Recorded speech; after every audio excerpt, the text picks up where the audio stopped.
seconds, the already complicated situation becomes critical. From a kid drowning to now a son and a father drowning in a rip with me, the trainee. 10-foot swell has turbocharged Bondi's rips.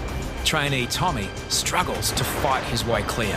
What can go wrong if it's that big is so much more than normally. Like, days this big, like, I could die. So, yeah, I was very stern on get on the board and let's go. We've got to get out of here. So the North Rip, when the waves are, you know, over 8 feet, it starts to pull. It's like a river mouth. It's full on. The rip charges out to sea at 5 metres per second, double the speed of an Olympic swimmer. Just got to get across to the sandbank and get washed in as fast as possible. I don't want to be playing around in the rip, getting taken out. Look how fast he's going back out to sea. Central to the north, he's going backwards pretty quick, didn't he, Tommy? Tommy has 3 options. Paddle south and try to catch a wave in the impact zone. Go north up the rocks, or aim straight at the beach and use brute strength against the rip. A lifeguard has their own way of doing things. I'm going to do the rescue different to what Tommy's going to do.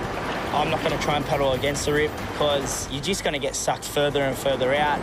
Before long, the rip will pull Tommy and the man out into open water and into the full might of the impact zone.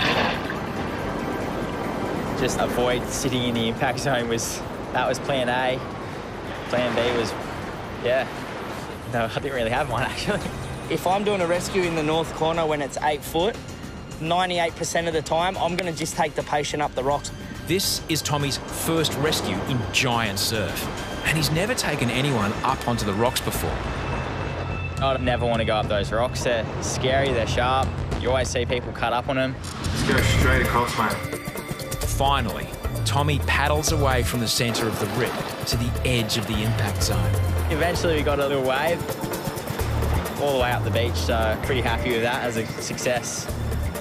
So hats off to Tommy. It was most probably the hardest way to get the patient in, but he got the job done. Ahmed is a science teacher from Saudi Arabia. There's little doubt amongst lifeguards that without assistance, he would have drowned. But Ahmed has formed a different view. Were you in trouble? No, I am swimming, man. But the ocean, it's very hard. That just shows how oblivious he is to the threat of the ocean. He thinks he is fine. It's this big.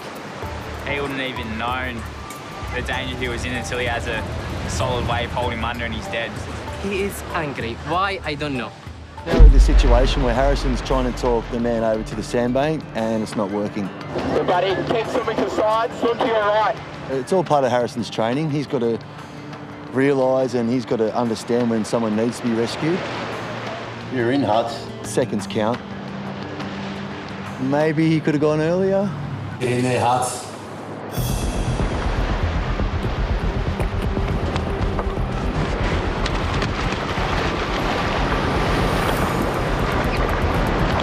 He's in, the young fella's in.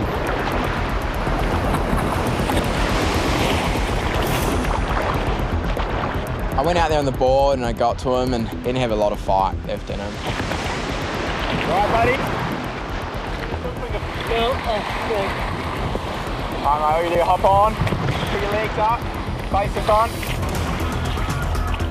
Don't sit up right out like that. Good work, buddy. Stay there. Stay there. It wouldn't have been much longer until he was in real trouble. I'm real confident that Harrison could get this guy in time, and he did. Make sure you stay between the flags, 6 time, okay? It's very dangerous around this area. Looking back on the rescue, you know, there's stuff I could have done differently. You know, I could have done this better or done that better, but as Kerbox always said to me, you know, no matter how bad it looks or how stupid you look, as long as you get them back to shore, and that's the main thing. In the south corner, 2 swimmers are held up by a volunteer lifesaver.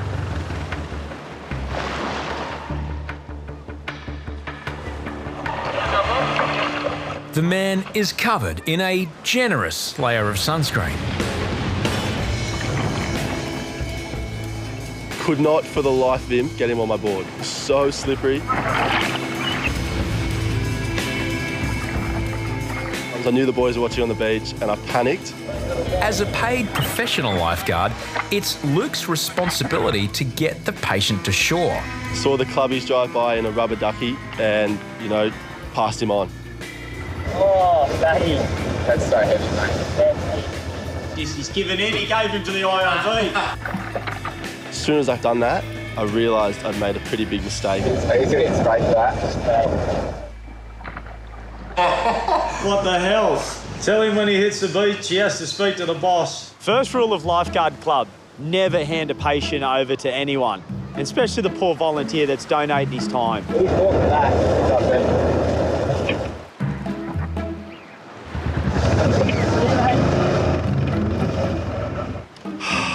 Yeah, it was harsh, but probably deserving.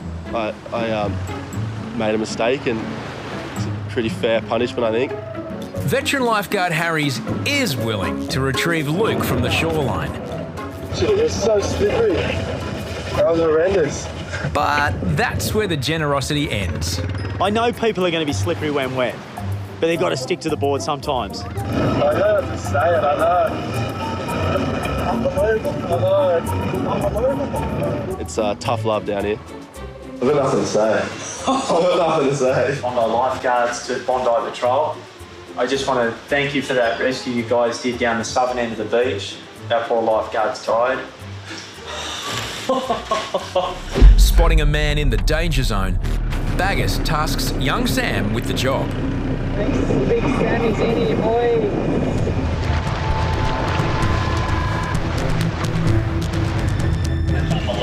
That's that. What do you got? Within seconds, the rip gives Sam an express ticket over 100 metres out to the man. Yeah, he's going out really well there, huh? Far out. Good rescue. Getting back in won't be so easy. And you're in a strong rip. You got rocks, big wall, big waves. So it's a tricky spot to do a rescue. Hey, mate, how's it going?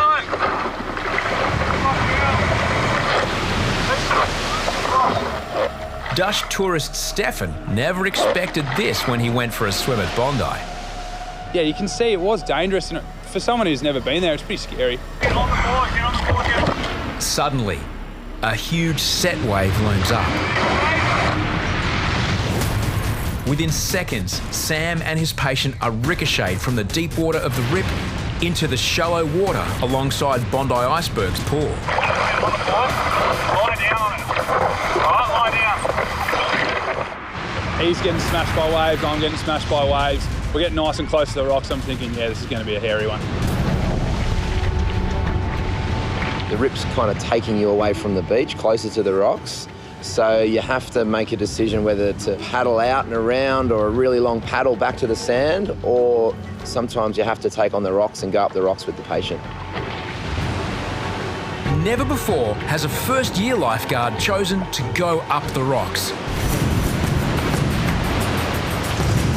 Going up the rocks, huh? Well, pretty much from the paddle out, I knew the rip was just insane. And I was either we paddle against the rip for 15 minutes or we just take our chances, give it a go and go straight up those rocks. And I thought, why not? Better now than never. The rocks kind of opened up and we just slotted it straight in there. It was unreal. Yeah, that was good. He got out there quick. It's definitely not what I'd expect a young guy to do at all. Anytime you're dealing with rocks, it can be really dangerous if you don't have the right technique.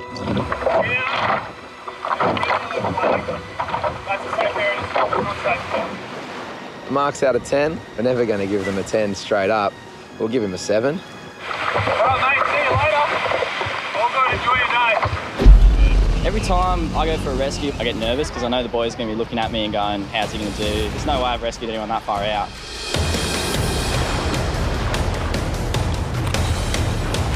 It's a mystery why Gino from Texas is over 200 metres from shore. I don't know how we've got out so far because there's no rips pulling him out. But Azza thinks he knows the answer. What's he got, a GoPro on his board? Yes. I'm not sure yet. It's kind of scary. So what, he's gone videoing himself, ended up out the back, most probably unaware, filming himself. We've been out here for a while. kind of stuck. As you can see, I'm pretty far out. As well as being 200 metres from shore, Gino poses another problem for trainee Jethro. I got out there and the guy was at least double my weight. He's a big Texas guy. He's about like 6'3", maybe. Oh yeah, he's 70, maybe. The little lifeguard we've sent out there, he's a trainee. He's probably about 70 pounds. What's your name, man? Thank you, bro. I struggled getting him on the board. I think we might have rolled it twice. So that was some negative points there. Not only does Jethro have his work cut out, but every senior lifeguard on the beach is watching. This is going to take a while. The best way to get him in was just him holding onto the rope and paddling him in. The toe technique, it's a bit slow, especially with a guy of that size. It's a massive weight difference between Jethro and the big Texas dude. His little chicken arms can't tug the big bloke in. It's a hard rescue when you've got to paddle them in that far against the wind. Thank you, man. I had to paddle like really hard the whole time just to tow his weight behind me. So it was a big workout. Jethro's recent rescue puts him in good stead with senior lifeguards. But a trainee's fortunes can quickly change. It was late afternoon, it was a pretty busy day. I locked up the tower. I went, you know what, I'll go in there, I'll clean it up. Get some good points to my name. So I went in there to clean it up. When I went in there, I was only propping the door open with my foot. My foot slipped off.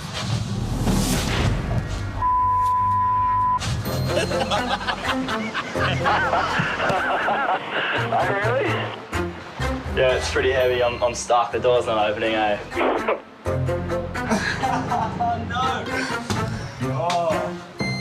You think you've seen everything? Trainees, they always come up with something new, don't they? The first time when I was in the tower on my own, I was sort of in a bit of shock at the start. I was heaps nervous. I'd love to get a little bit more fluid into your number. It's really hot. Had any chest pains before? This whole beach is pretty much on my head right now. So if anything happens, it's coming to me. Ambulance, please. So there's an older lady with chest pains up in the car park. We currently have 3 lifeguards on standby up there with oxy and the defib. We've got some paramedics coming to check you out. In the tower, Chase must be the field marshal, directing troops and resources. But every distraction limits his focus on the water.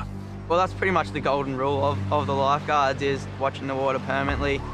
If you are left up there, it's a big task and a big ask, and obviously being my first time on a busy day, the boys relied on me. We have a lost child.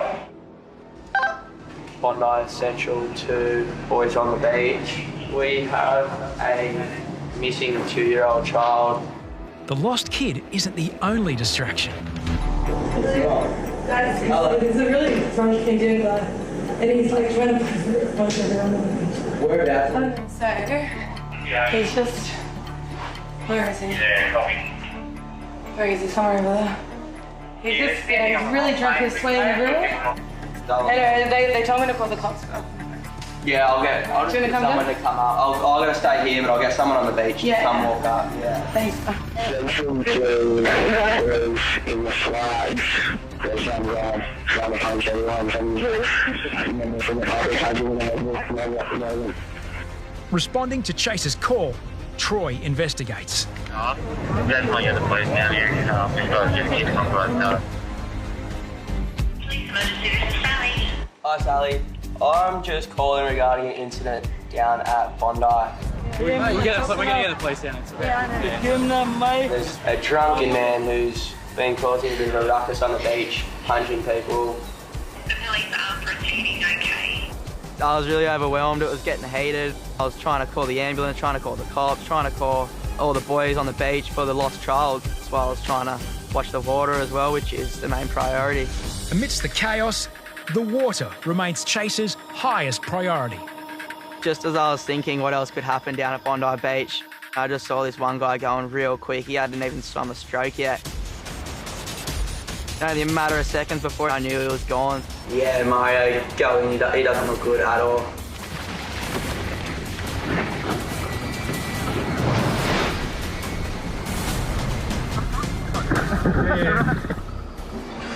with everything going on at that same time, I was just stoked. I didn't really wipe my smile off my face for ages. No one drowns on the beach, no one drowns in the car park, but in the water, if our observation isn't on point, that's where it happens. And Chase to maintain focus with all the outside distractions and people wanting that tower, and regardless that he's a rookie, he's the captain of the ship and he needs to direct the sailors. The situation changed very, very rapidly from the kid just being on the sandbank to now in the rip going under. It's gone from just a very dangerous situation to a life-threatening situation. The nearest buggy is 500 metres away at South Bondi. With other lifeguards already in the tower, Dylan goes it alone. The rip took me straight to him. So that was probably the easiest part of getting to the patient.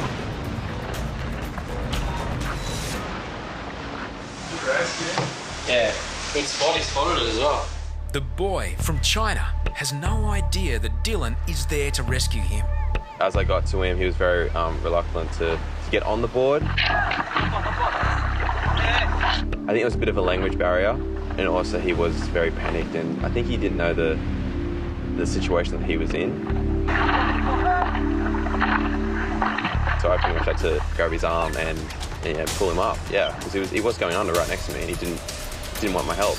Little did I know, the kid's dad was making his way out to us in this powerful rip, which did not help the situation whatsoever. In seconds, the already complicated situation becomes critical. From a kid drowning to now a son and a father drowning in a rip turned into a double rescue with me, the trainee. When I saw the dad, he was pretty much off his feet. I've got a kid who doesn't understand English. And we've got conditions that are working against us. I eventually just said to him, hold on to the board. And thank goodness the way that the rip was taking us, it was taking us back onto the sandbank. Dylan's doing a good job. He's just holding them both on the board.